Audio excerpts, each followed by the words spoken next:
Well, I hope you have your burritos, your popcorn, your drinks ready, because we may be in the midst of another reverse sweep here at HGC, something we know and love, unless you're the team being swept.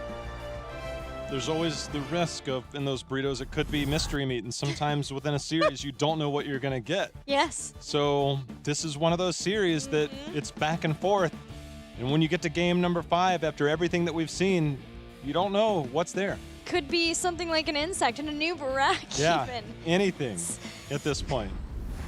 Well, Sky Temple will be the place that we do battle one last time, and if you need reminding, which you probably don't, but just in case, Simplicity lost to LFM earlier this weekend.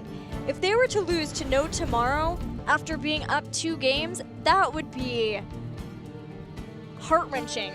Like, I don't even... a horrible weekend.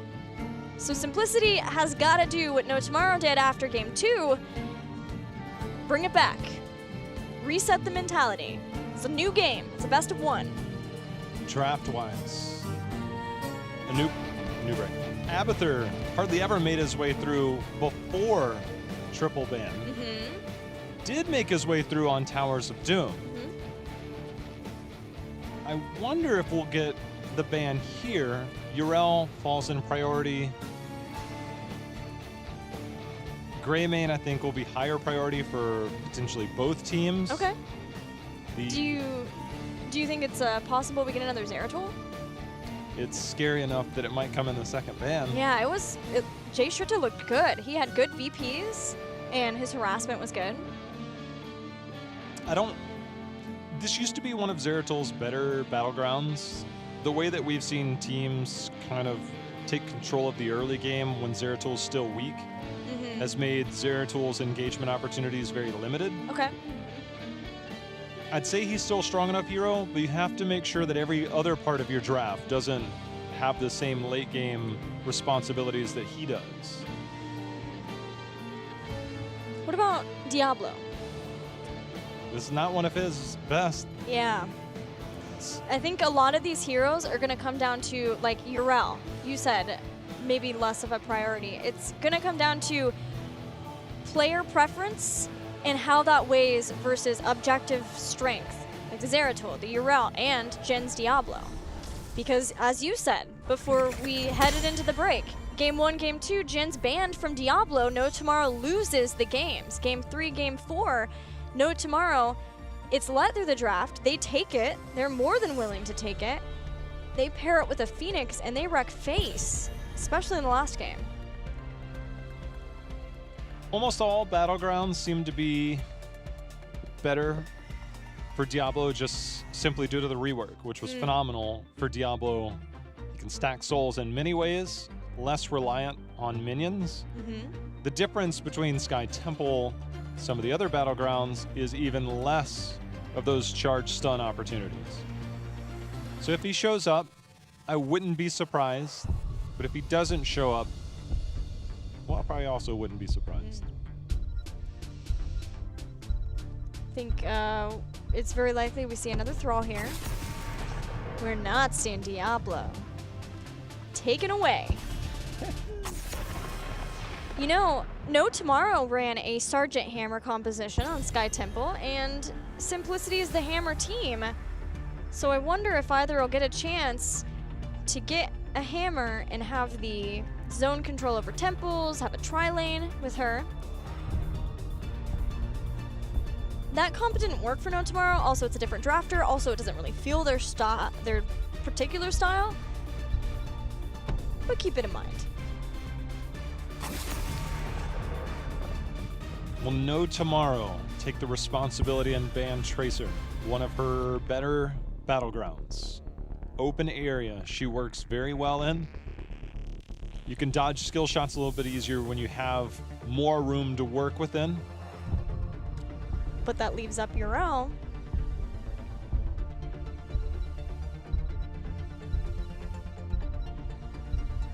Fairly certain if Urel's up through this ban, Simplicity will first pick. Too worried about that Sergeant Hammer ban, or Sergeant Hammer pick. No Tomorrow will ban it. Urel objectively strong in team fights, as we've seen already. One of her better traits, I think, is that you can hold a temple very easily. And if it's the bottom one, you give it the old Murden treatment, the Anubarak treatment. You go up to that corner, you can jump over to safety. Also, it's a big battleground, and Divine Steed comes in handy if you're not going to get a global, which we may see No Tomorrow get now in the form of Dahaka. Any globals past that, Abathur's still up. Sometimes No Tomorrow will play Falstad. That was old No Tomorrow. Dahaka Falstad? Is this where they bring it back out? It's not. No. They do take away the Murden. Phoenix has been on everyone's minds between these two teams this match. In general, he is very high up in the pick priority. I think win rates, looking at him in North America, he's at 56% coming into today. He's a good, solid damage dealer to get early on like this. But so is Hanzo, and his win rate is even higher. And it's Hosty Hanzo. I know J-How's pretty pumped about that. Just gives him, I think, the punch that they need.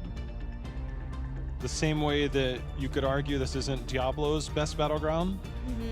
Hanzo, scatter arrows on some of the temple areas, not the easiest to pull off, but he does have that ultimate camp and boss control. And with Yrel, they have the hammer off the point.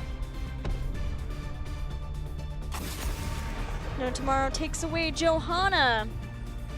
Earlier in this series, the idea of Simplicity was to focus on the hero pool of Jin somewhat. Now No Tomorrow turns that right back around for Game 5, right back on King Caffeine. King Caffeine may go back into the Garrosh. Both of these players have been willing to retreat back to Garrosh. With that though, Jaina's still up if No Tomorrow want to get her. Thrall ban makes a lot of sense. The slows that he's been able to provide for the salvo. He's strong for both teams in their team fighting mentality.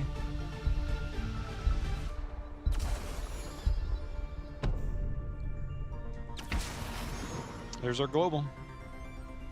K1 Pro has played a lot of Falstad in his life. If you feel you need to match the global, he fits into this composition. Hanzo can be your primary damage dealer. Falstad brings some damage to the table.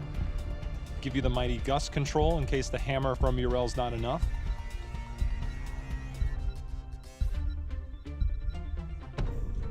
King Caffeine will play ETC, and Jaina Hanzo for the last game. A lot of nostalgia mixed with the new of Zuna's Yrel. The ETC part is what scares me. Yep. So the Li Ming rises in priority to give you a lot of damage towards ETC, the interrupt towards the potential mosh pit. They're going to go with Greymane. They have Deckard Cain, and he can Lornado interrupt. It's a low cooldown. Also gives them some control over the boss. It's a weird heroic ability, but can't have that. Fight tornadoes with tornadoes. Greymane last pick gives Greymane and Phoenix from No Tomorrow, which feels very No Tomorrow-esque, right? And then you have Jaina and Hanzo from Simplicity, very Simplicity-esque. Very fun to see both of these teams draft what has been comforts for them in the past, comfort heroes for these players. Do you give an edge to either team? The ETC in our current meta scares me a lot. Deckard being one of the rare interrupts, I think it's a safer game for ETC, but by no means a given to get the maximum value out of that pick. I think one of the most surprising things to me is Abathur made its way all the way through this draft. Yeah. Pretty interesting. Well, there's nothing for it. Let's get going. It's Game 5 underway. Winner of this is going to be set up nicely, looking forward or have a leg up, trying to avoid the Crucible, trying to make it into the playoffs for part 2 of this phase. 2/3 of the way there is No Tomorrow, trying to complete the reverse sweep. For Simplicity, trying to recreate the magic from the first 2 games to pick up their second series victory of Phase 2. Are you favoring Mosh Pit then for King Caffeine? 100%, I feel you have to. Okay. Even if you only use it once and you get 1 kill. Stage diving into Roots from Deckard, Cursed Bullet, or a Hammer from Murden and a Cursed Bullet is a welcoming party you do not want to be at as an ETC. Good points. Even without the Malfurion, it's still terrifying.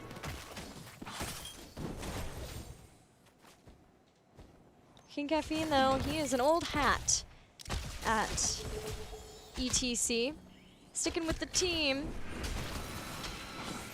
Staying together. Oh. So Vindication healing. Staying together, though, and not...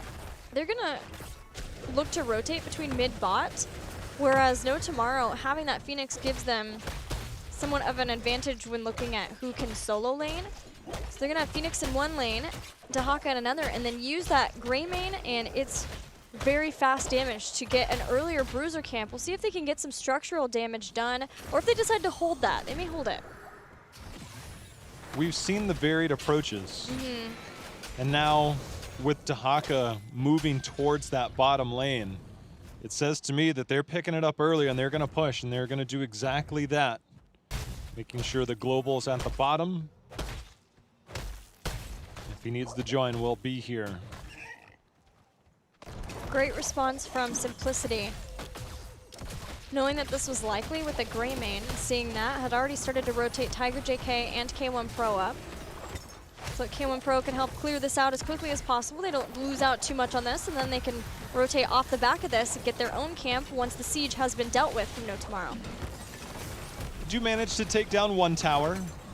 Get some gate damage as well. As you said, that Jaina, crucial to that clear. And they're going to turn their attention to their camp. Maybe this is where the timing will come in during that first temple phase, as we're about to get the 30-second mark. And there it is. The advantage for No Tomorrow is that they get their Giants at a fantastic time, considering the fact that they have the global advantage over Simplicity. We're seeing a tussle in the mid lane, though. Jay Shrita is hit by a power slide. That drag, excellent.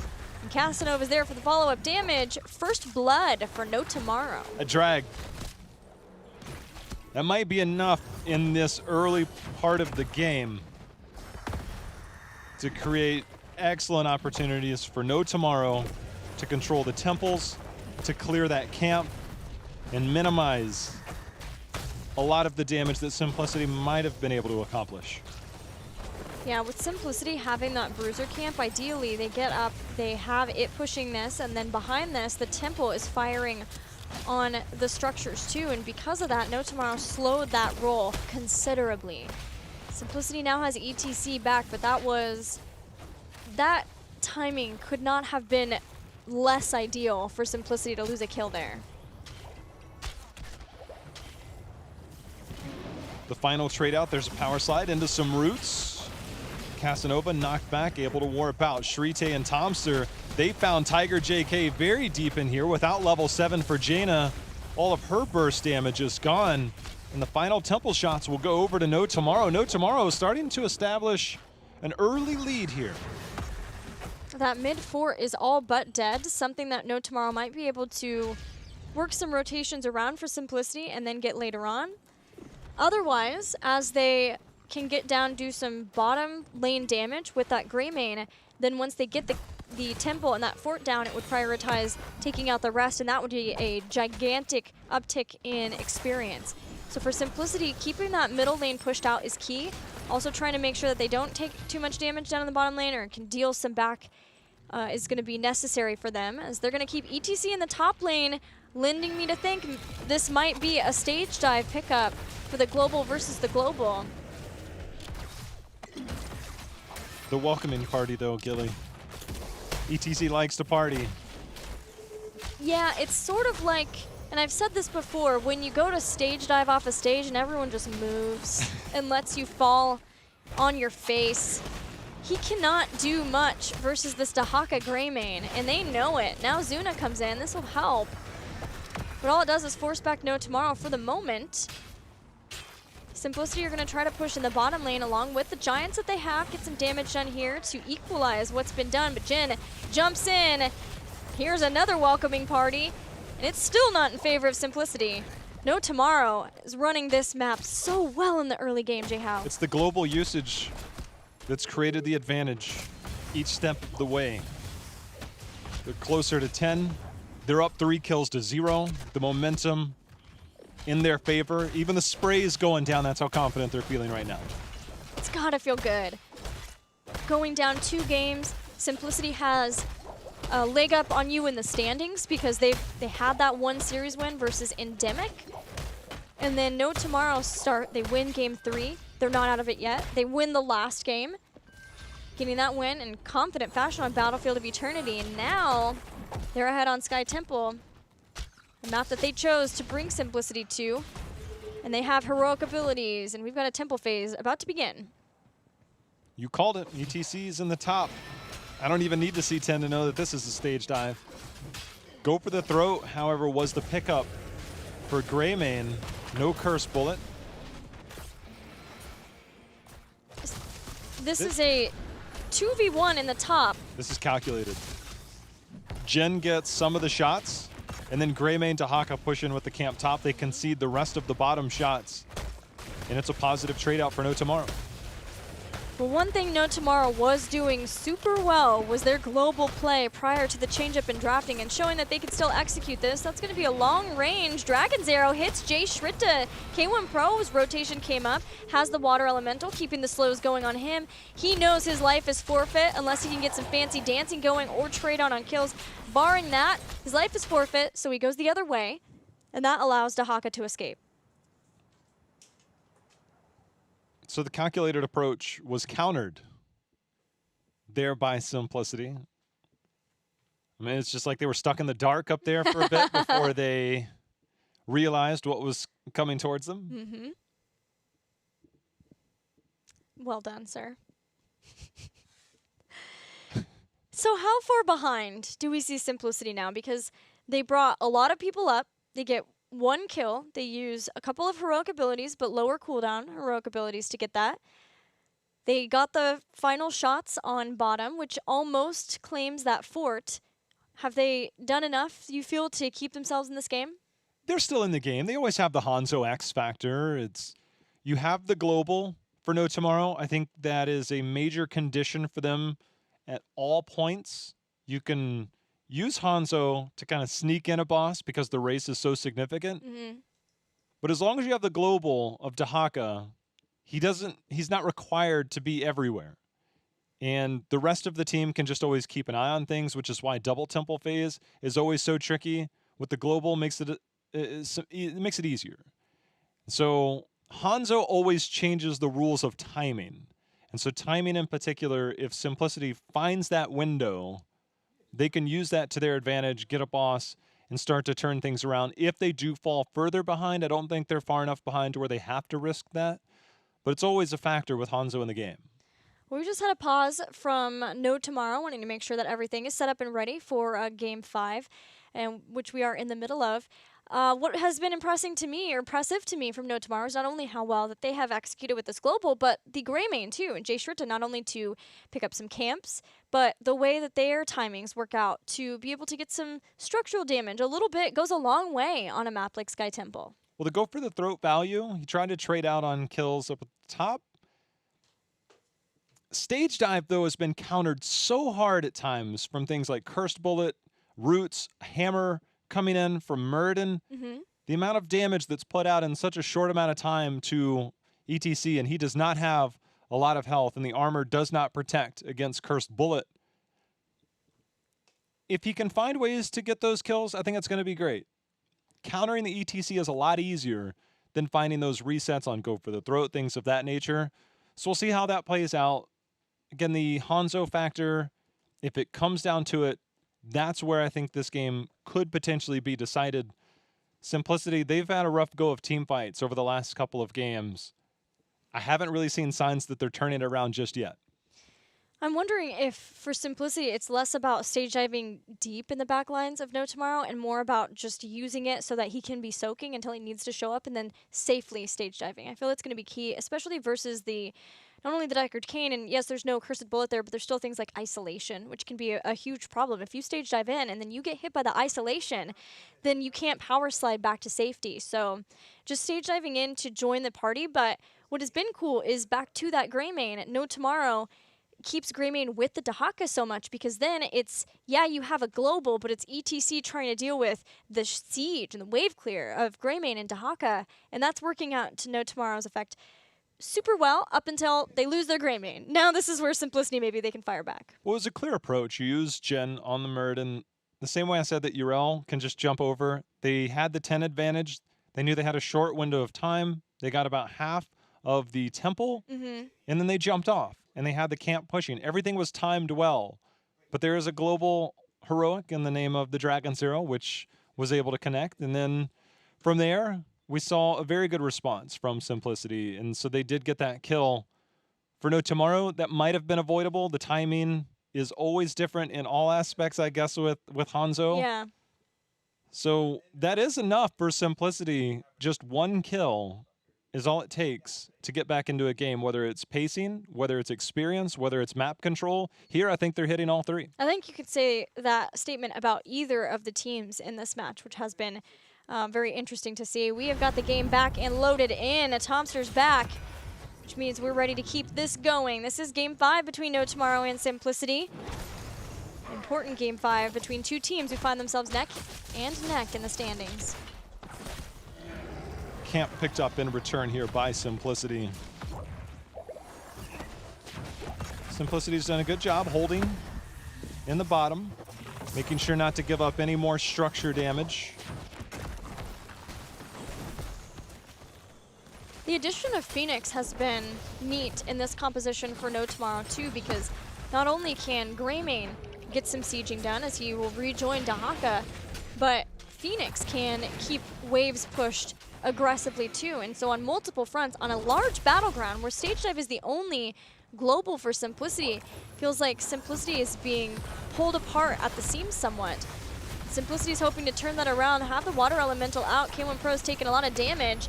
That Dragon's Arrow stops, stay a while, and listen, crucial, but just not enough to keep Jaina alive as Tomster stalked in. Yeah, he stalked in, landed the isolation, therefore Tranquility could not come out in time. So Jaina falls with the water elemental still out. No imminent temple. That saves that fort, which means Simplicity still behind in experience, especially with that additional kill for No Tomorrow. Frustrating times for Simplicity. They wanted to get that fort because then this temple can start firing on other structures and you don't have to waste any of those shots, because they do still find themselves quite a bit behind structurally, and that is never a place that is okay to be on Sky Temple. The same way I mentioned Dahaka, ETC with the global, will contest that top temple. If any more members of either team show up in that top area, the other team would quickly respond to that boss. Greymane and Phoenix have very good race potential. Hanzo alone, we know what he can do. Interesting to see Simplicity push mid, get the front wall there. Thought maybe they'd make the rotation up and take out that top fort, look for a gank on Dahaka, but barring that, they've allowed for the rest of the shots in the bottom to be claimed by No Tomorrow as they're continuing to channel that, and with the better structural damage that No Tomorrow has put out between the Phoenix, the Greymane, and the Dahaka, that's all the forts. They're all gone for Simplicity. And that tier 1 defense now gone means that No Tomorrow and the temples can start focusing on keep towers and keep shots. More importantly for No Tomorrow, they held the bottom temple, which did damage to that bottom keep wall. And if you do get a boss, makes it a lot easier to get keeps and potentially game that mid temple. That mid fort, I should say. Seeing if somebody's willing to commit to just walk in and get some poke value on it. That's sneezable territory. walk up and breathe on that thing. Look at it wrong, and it'll go down. And with the level behind and 2 forts like that, oh, I know this feel. I am frustrated for Simplicity. I know, that's, oh, annoying. If only Scatter Arrow could do structure damage. If only. Well, not being able to get those forts now, no tomorrow. Or Simplicity is a level behind No Tomorrow, who are starting to keep an eye on this boss. They know that keep control of this location and area, and they're gonna have a 16 ahead of Simplicity if they play their cards right. Simplicity's gonna work on getting their Giants in the bottom lane, try to get that fort pushed down, push out this lane, and try to get some get closer to 16. ETC, Echo Pedal. It's pretty much your best bet at wave clear. Finally gets in and gets the spell aura down. Should allow him to push through. Does finish his Globe talent in the middle of that. So we'll give some additional healing in those team fights. 16 here for No Tomorrow. And they start the boss. With the temples being in top and mid, it's pretty scary to consider a Hanzo and how fast he can steal this. But it's been spotted out. They'll relinquish. No 16. It's curious if Simplicity might try and keep it from being leashed. They elect not to. They'll hold mid, which confirms the mid port, and the bottom port helped them get 16 there. Finally, trade out as ETC sits in the top. And now the work can begin. Both of them will have to keep their eyes on the bosses. Between Greymane, we saw how fast Greymane and Phoenix can work down a boss, and Hanzo alone with that Scatter Arrow build. Simplicity being in the top, having the bruisers here, that's going to give them some safety, some vision over the rotations in, because the eye is being held by No Tomorrow, and they're going to see as Simplicity starts to rotate through here. Trade-off there, but Simplicity getting some early channel value. Neither has significant enough damage to take down a keep just yet. But Simplicity has evened up the experience with no keeps down. They find themselves on even footing as we get to the later part of the game here for Simplicity versus No Tomorrow. And with temples out of the way, it's all about keeping an eye on this sand beetle right here. Sand beetle. I'm cool with that. It looks like a new Barak butt. I think it's tense right now for both these teams. Oh, yeah. There's no camps to really control. The next available one will be the Siege camp on the right side here for Simplicity. Always the vision of Hanzo. Knockback. Boss gets proc though. So much respect for the situation these two teams find themselves in. No Tomorrow they have dealt with a lot. A lot of, I don't know, what did Prismaticism call them? Haters? You know, the public criticism. There's this drag in. We've got single temple phase right in the middle of the map. Neither team with an advantage in terms of experience. Both keeping a close eye on the boss, knowing the race potential is a threat from Greymane and Phoenix. Hanzo on the other side. Simplicity sees Phoenix in the bot lane, so they're coming up for the invade. They used a lot. Stage dive, Dragon's Arrow, Water Elemental. No Tomorrow okay with giving that up with those heroic abilities being used. Clear them out. Get in onto the temple, use the Dahaka to clear that camp. But it does set up for the initial positioning for Simplicity and make No Tomorrow funnel into them. This is where it's going to be hard for King Caffeine on that ETC. Taking the poke. He has Prog Rock, though. He's trying to get that additional healing, and the healing he will receive as Tiger JK starts to heal him up with the Tranquility. Scroll of Sealing, stay a while. Nature's Cure tries to help him out. Purification Salvo as ETC is the first to fall. We're going to see if they can trade out. Shrite took a lot of damage, but he has managed to get back. Drag. There's another drag landed. Zuna is the next to fall. No tomorrow. Taking a major advantage here. They did concede some of that camp, pushing into the top to force that fight with Dahaka. He's going to go ahead and Hearth back to deal with the rest of this minion wave. He'll clean that up. Simplicity still hanging around, but structures are going to start falling. Well worth it for No Tomorrow to bring Dahaka in. He took care of a lot of that camp, and it was enough so that he felt comfortable to come in. That keep is at half health, but it takes down a keep of Simplicities and gives a 1.5 lead to No Tomorrow. No Tomorrow, we're starting to get in the later stages of this game. A Water Elemental checking on that boss. With the temple now concluded, that may be where we see No Tomorrow make their next move. It's fortunate for Simplicity that it is the middle keep that's gone down. One of the easier ones to defend. No camps pushed through there. Catapults in range of rotation each time. The boss, however, is the ultimate play here. Yeah, Simplicity need 20. That boss is underway. It's almost done. With the Zuna scatter willing arrow, to risk it. He does not have Ardent Defender for another few seconds. Stay a while, listen, drag. Wow. There's the isolation to meet He stage ETC. dove. They're fully fought this out. The front line and the back line of Simplicity are not in the same place. Heavily separated. Tiger JK has already used Ice Block, dragged into deletion by Tomster. No support for Simplicity as they are on the run. They have already one giant camp, one boss, another giant camp. With the bridge, Hosty uses that scatter arrow build to chunk through this boss faster, but there is no Tiger JK, there's no roots, there's no heals from him. They have to be cautious about the next little bit of time because No Tomorrow's out for blood. They're out for their first win of HGC Phase 2. They've got 4 Siege Giants behind this. This might just be the victory push. 20 talent tier advantage. Boss, Giants, Hosty doing all he can. Hosty. Stun, misses there. Boss, however, healthy enough to start putting some damage. There's going to be the drag directly into the boss. Stun, that's going to take down ETC. Hosty being tracked down. There's a go for the throat. There's going to be a reset. Shrite says lights out, game over, as No Tomorrow has completed the reverse sweep and also picked up their first victory of this phase.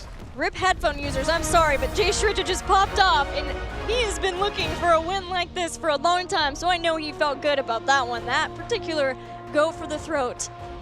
Shoutouts to Akaface for the setup with the Root 2 that went down and not getting out of it in time. The slows from that went straight into the boss stun, and that hit hard to Simplicity. No Tomorrow gets a reverse sweep, completing their first win in Phase 2, and that is a sigh of relief more than anything for No Tomorrow, but also it's a reward. It shows them that the changes, the adaptations that they're making, that they're willing to make in a crucial week was worth it because they get the win. Everything about their performance this weekend, even in loss to Talasys, looked good. Started off rough here. Game number 2, they looked strong. Ended up falling, but to have the resiliency, to not be broke by that, and come back and win the last 3, it says a lot about where this team is headed, not about where they've been. And while it is a regrettable loss for Simplicity, in a tough weekend to not only No Tomorrow, but LFM, 2 teams that they're going to be wishing they had defeated as we start to look at the end of the next part of Phase 2. They did improve a lot with their drafting this weekend. We got to see Hosty's Hanzo, which is still money, and they still have a long road to go, but have been able to make a lot of improvements and look good, or try to look their best as we get ready for the break and have things to work on. But for me, the excitement about this team was bringing Tiger JK in, and I still feel like he fits this roster extremely well. It does fit. There's no doubt about that. It's just getting the rest of everything to sync up. I think their drafting at times is hit or miss. The ETC, I get it. I get the stage dive. I understand the entire concept behind it. But that form of play in league play right now and in this meta has struggled. There's been no doubt about that. It's unavoidable to say that, hey, this could work, when in reality it hasn't for any team. It's been a struggle. So when you look at that, when they don't have Muradin, when they don't have the plays, Garrosh in this form wouldn't have worked on Sky Temple. Too open, too much control from Phoenix on the other side. So you've got to find other options or different style of play. And this one was a tough one. I want to shout out on No Tomorrow Tomster's play this entire series, whether it was the Mouthail, whether it was the Thrall, whether it was the Dahaka that game, and the timely brush stalkers. Each time he brush stalkered, it was impactful, it was felt, it was game-changing. Every single time in this match, in that last game in particular, and his play was pretty standout for me in the series. He does play an awesome melee. It's what he's been known for playing, even though before it would be old gray main. He has always been known for that, and I knew when I saw him make that role change back to a more melee role so that Akaface could come on, I would be excited, but I knew this guy would be excited for it too. I love Tomster. I think he's incredibly skilled. Situations for him have been interesting over the past year and a half. Yeah. His teams and then his role swap and then back to this role. I think this fits him well. I think his future is still bright, despite now being more of a veteran in the scene. Still very, very much for him to go through and accomplish. Well, what I had started to talk about in that last game was that No Tomorrow has dealt with a lot of criticism, as anyone in the public eye is going to do. And when you're trying to improve yourself and put the time in, that can make it really hard to keep that motivation going. So for me to be able to see them get this win now, I know for them it's going to be relieving. It gives you validation for that work and still putting that work in despite the tough times for them throughout this phase. And going forward, their next match will be versus LFM. That's their last match of the entire part. And both LFM and No Tomorrow, you can guarantee they're looking to get the win there to set themselves up better for part 2. I think each of the teams, LFM, we know they have a higher ceiling. No Tomorrow has established a higher ceiling as of this weekend. I can't wait to talk to them to get more insight in terms of the drafting, which I think was definitely better this weekend and a good step forward for this team. Well, as we are winding down in HGC and part 1 of phase 2, we have seen a lot of adjustments be made for teams and starting to see the standings round out. We have a number 1 team, a top team, Heroes Hearth, but everyone just has one match left, and there are some stellar matches next weekend, Jay-How. Octalysis and Team Freedom. There's so much on the line in that matchup. Endemic versus Tempo Storm. Obviously, we'll take a closer look at that later. But those two matchups could spell a whole different picture going into the Western Clash. And all three of those teams, their performances thus far say they deserve to be there. The problem is there's only 2 spots left. That's going to be the difficult part of determining who of those two will make it. Well, let's look at the standings for North America while we're waiting on Casanova to join us. There's someone from No Tomorrow. If it's not Casanova, then. The standings for North America with Heroes Hearth sitting at the top. Tempo Storm is right behind them. And then that deadlock of Endemic, Team Freedom, and Octalysis. Team Freedom attempted to break that up a bit, to try to shake that down as they get the win that they needed today over LFM, in that it was a 3-0. It was a dominant victory, which is so exciting looking at their match of the final match of part 2 versus Octalysis. Endemic, now they have a mountain to climb, Jay-How, in their last match. Is the mountain as high as we thought it was after Tempo's performance against Heroes Hearth? Good point. Tempo Storm is still one heck of a challenge. I mean, they are very good. I don't know what happened with their thought process in drafts yesterday, but they definitely are changing some things up and still working through some things, so maybe Endemic can find a way to fight that. Well, we'll have to wait until next weekend, but we don't have to wait to talk to Jen from No Tomorrow. Congratulations, Jen! You guys got your first win in Phase 2. How are you feeling? Oh! Goodbye. Goodbye, Jen. We'll see you soon. Maybe. I miss him already. I miss him already. The timing of that was almost comedic. Congratulations. He had a smile. You could tell he could hear us, but... Oh, congratulations, Jin. Take 2. You guys just got your first win in Phase 2. How are you guys feeling right now? I'm ecstatic. I'm very happy. That's awesome. Keep going. I don't win a lot. I lose a lot, so I'm in a different state of mind. I'm not used to this. Well, we're really excited to have you here.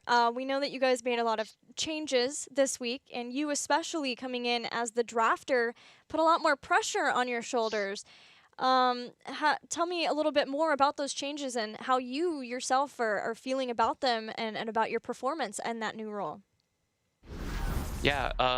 So no tomorrow. Since I joined like 4 months ago, we've gone through changes a lot of times. We've had Jay drafting and shot calling. We had Equinox drafting and shot calling. We had Aka face drafting and like between me and Jay calling. I think it was maybe like a couple of weeks ago. I was just like, we were just talking. It was like, let's try this. You know, like I've got a lot of ideas. I feel like that are valuable, but I often don't know how to apply them as well as I think them out. I'm a very like theoretical thinker, and sometimes it's hard for me to apply that. So I have to prep. You know, it takes a while for things to kick in.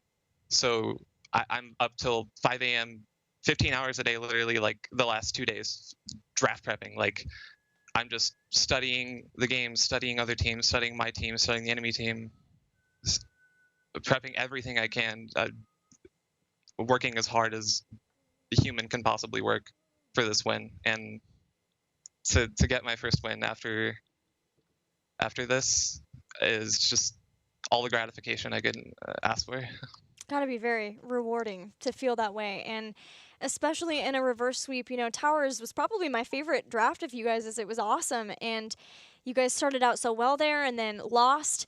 What was the mentality of the team, and who brought you guys back after that tough loss so that you could make that reverse sweep happen?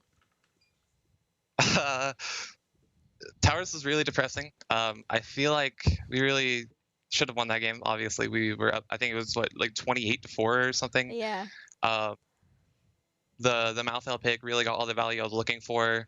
I just really wanted to play that map like in a macro style, prioritize like the top side of it, the sappers. I think we tried that yesterday versus Lactalysis. Didn't go quite as well. But my team said that boss was the throw. That might have been true. I was hard calling for that 5v4. I guess we got chunked from boss. Probably never should have pulled it. But after that, I don't know. It felt like maybe we just got outscaled. Obviously, like the meta right now is pretty like shifted towards double tank. So Malthael's kind of like a gamble. It's like if you can win your macro off that hero, or like just win the early game off his rotation priority on the offlaner, then it'll pay off. But we threw, so but you guys rallied later. Right. Yeah, I mean, we knew that we can beat this team any style, right? These games were close. We know, like, if we want to play macro, we can play macro. We want to team fight them, okay, we can team fight them. We had a good warm up today with Tempo, where we ran that comp with the Thrall Zera. I think Heroes Hearth ran like the exact same comp. I was like, oh, that looks like a really good answer to the draft thing.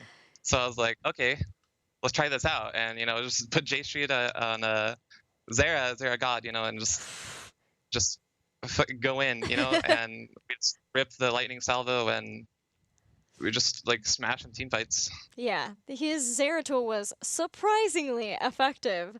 Well, congratulations to you. Congratulations on getting your first win, getting that validation for all the work that you've put in. It's awesome to hear that. That's what it's all about. Jay, how, you have any questions for Jen? Yeah, Jen, you're drafting noticeably better. I've complimented it all weekend. You guys look like a better team. Execution-wise, you guys look better. But your play since this weekend has been extremely standout. The evolution of your play in HGC is starting to become more and more known. We saw the Diablo Respect bans. How do you kind of see yourself right now with being the drafter? Are you taking up more of a voice in games as well, being the shot caller? Is that giving you more confidence? Because your play this weekend, even in the loss to Octalysis and the win today, has been outstanding. Absolutely. Every game, I get in a draft with a plan. I lay it all out for my team. I call out every pick, every ban. I ask for like suggestions. usually when it comes down to like the 4/5s that are a little more, like usually you're like picking your damage late. I'll just be like, Jay, what hero you want here, man? Like Casa, what hero you want?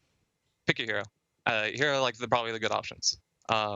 So other than that though, like I'm coming in a draft and like with the whole entire plan, and then in game, I'm calling out our pregame while we're in like loading. I'm saying this is our plan. We're gonna invade this at this time. Like prep this camp. We're gonna run like a 2-2 so that we can invade this spot, right? And I'm calling the whole game in terms of like objectives. Usually, there are some maps that my macro sense is weaker on, but as of recently, yeah, I've been doing all the drafting and a large majority of the shot calling. But there are definitely some times where I need my team to give me input because I really just don't know. And there are some maps where, like Sky Temple, I think Jay is really smart on that map. I think that last game, Jay just kind of like hard carried with his calling because I just let him take over. Like I don't really know what the hell I'm doing on that map, to be honest. So it was like Jay just kind of took over and he was like, okay, like we're pushing top here, and sometimes it becomes dynamic like that where the team will pitch in more than usual. But yeah, like obviously everything comes down to like a team effort where it's like, should we boss or just turn here? Like I'm not always just the only one like making that decision. But yeah, I'm definitely, I would say, the loudest voice in most aspects right now. Well, things also undefeated on Diablo, I think. I don't think I lost a game on Diablo. Well, things That's good. Draft-wise have looked better this weekend, execution-wise, and you guys picked up your first victory. Obviously, a lot more to go, but if you guys, and your dedication, by the way, is extremely admirable towards this game, and I look forward to your growth. It's been really good this weekend. I think this is a major step for you guys, so congrats on your first win today. Yeah, thank you. I really think that I have a lot to learn, and I'm nowhere near what I think an ideal player is. So I think this is just the first step. Like this is my first set win in HGC. Like I have nothing to really be proud of in terms of that sense. Like I'm, coming into an HGC team, and this is my first win, and that's after like I don't know, like 13 sets or something. It's crazy. Like I just want this to be the start of something different. Well, it's a good start. Congratulations today. Jen, you now have the floor for any shout-outs that you might want to give, so I'll hand it over to you. Yeah, shout out to No Tomorrow for taking me in and giving me a place to prove myself. They really had a lot of faith in me and have had so much impact on my growth as a player.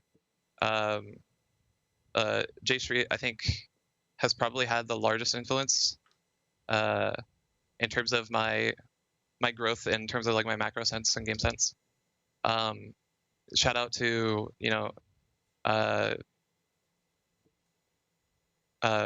my fiance, anyone who is cheering for us. When I look at the cheer numbers, like I don't think much of myself, and like my team's not having the best time, but then like at least some people are there. It's like we have an audience. Shout out to our coaches that have been like in and out of helping us. I know Kubi last play was really putting in work, and now like we have a Goon and Legend coming on board. Shout out to Kawaii Rice. This man has possibly been the most influential person in my growth as a player since I joined. Obviously, when I came into this game, like Casanova, really took reins on that, but and has helped me like learn all the basics and stuff. Right. But over the past couple of years, Kawaii Rice, my dad Adrian, he's my figure in this scene that has really kept me together, and he is so goddamn supportive in putting in so much time and work into me, and I'm really grateful for that. And lastly, just shout out to my mom. I really miss her, and I'm really happy that I'm finally finding something that really matters to me and competitive here. Thank you very much, Jen. Congratulations for your first win of HGC. A true leader knows when someone else is more skilled, more understanding or knowledgeable about a certain situation or aspect of something and is willing to relinquish the leadership to that person over that time. That's what stood out the most to me of that entire interview. And how good it must feel for Jin to get that win. You could tell. There was a lot of emotion there. I think if it probably wasn't such a larger scene, maybe there'd be more. I've had the chance to talk to Jin before when we've done these interviews.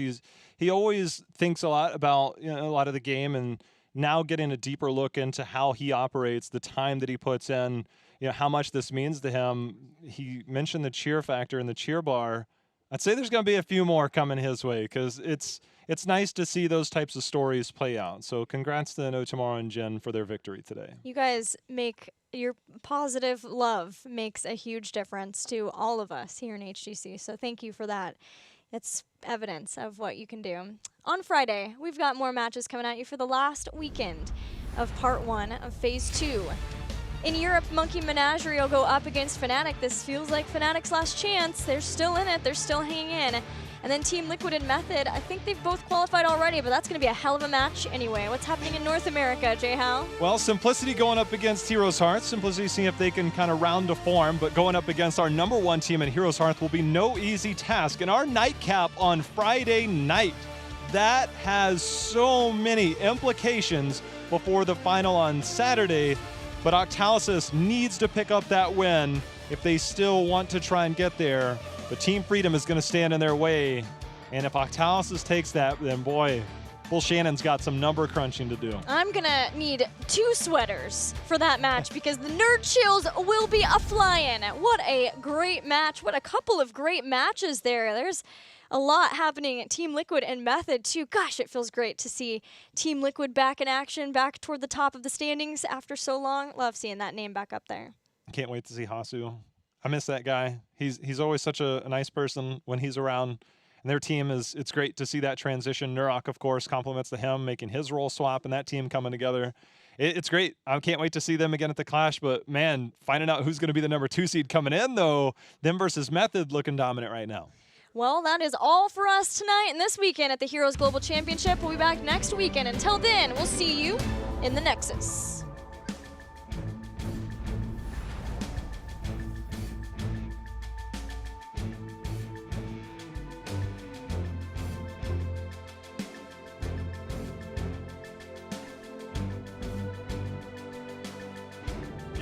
They've bought enough time, has Simplicity. Zuna coming in on the flank here. The Blizzard goes down. Forced to warp out. Dragon Arrow comes in as well. Lifebinder enough to keep them alive, but it's not enough to keep Shrite alive. Casanova being chased by the Water Elemental. Zuna goes in. He's going to confirm the kill. Simplicity is exploding on No Tomorrow right now. Zuna! Deadly composition. Zuna Divine Steed chases him down. If it's used to force Simplicity off the point, Simplicity can come back in, and that means No Tomorrow will have to take 2 fights without 20. But Jin gets the heal of the Lifebinder. Zuna is living in the backline, just like you said, and with the heal on one tank, the other falls for No Tomorrow. It's going from bad to worse. Casanova's going to be the second target. That's going to be kill #2. Akape's kill #3. Fight does hit on a Hanzo, but Simplicity now sets sights on taking out Gul'dan. They 5-man team wipe No Tomorrow. That's from that Simplicity keeping alive all of their bell towers in what seemed like impossible circumstances to do so. No Tomorrow bringing the fight without the clone doesn't matter, but Casanova gets wrecked by the Arsenal synergy that we saw. Now 7-sided strike going down. Ardent Defender once again tanks it out. X-Strike drops down. It's Uther who dies. Another one with the living weapon. Casanova doing all he can, and it's a bloodbath here on Towers of Doom. And I think this is going to be in Simplicity's favor because Uther's about to be back, and this is all that's going to be here as Jin comes back in. It's Webweaver phase and start working toward their own 16. Posty is dead.